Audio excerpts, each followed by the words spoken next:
Thank you very much. The Subcommittee on Oversight and Investigations will now come to order.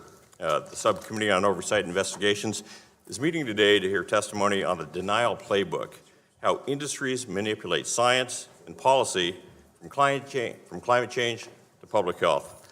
Under Committee Rule 4F, any oral opening statements at hearings are limited to the chairman and the ranking minority member. Therefore, I ask unanimous consent that all other members' opening statements be made part of the hearing record if they're submitted to the clerk by 5 p.m. today. Hearing no objection, so ordered. Yeah.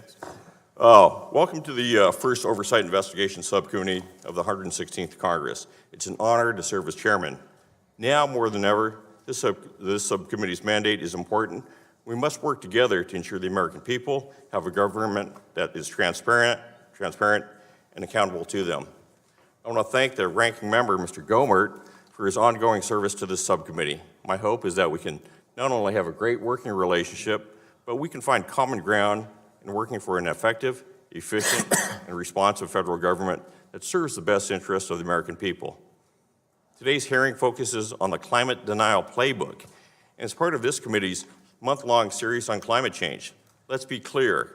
Climate denial is not a matter of scientific disagreement, but rather a set of tactics used by the fossil fuel industry to distort science to further their own agenda.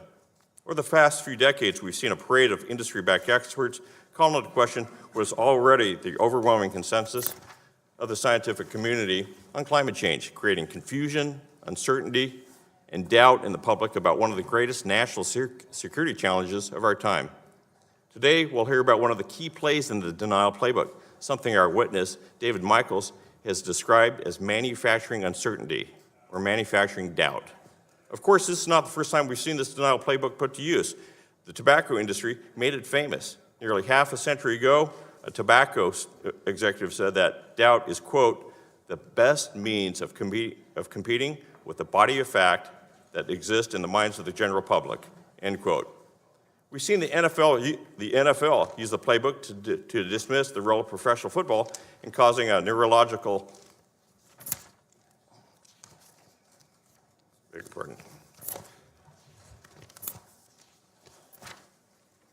disorder related to repeated trauma to the brain called CTE. CTE affects football players at all levels, as well as millions of players in other contact sports like hockey, lacrosse, or soccer. The younger the player, the earlier the symptoms show up.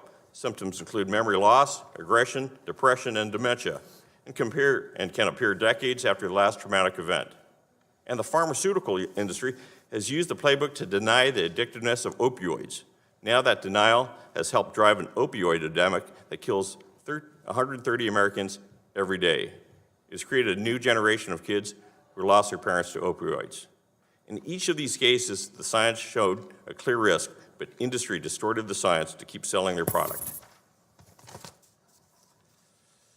According to the playbook, the messenger is just as important as the message. This means paying off thought leaders and established scientists to deliver an industry's message in peer-reviewed literature and media. It means vicious personal attacks on the reputations of independent scientists that criticize their product.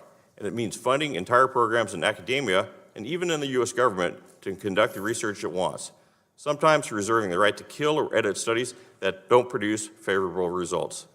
This playbook has real consequences. Climate change has warmed the waters of the Caribbean Sea, fueling powerful storms like Hurricane Maria, a Category 5 hurricane with winds up to 230 miles per hour, nearly 12 inches of rain per hour. It devastated Puerto Rico, taking the lives of close to 3,000 people and driving nearly 300,000 to leave the island.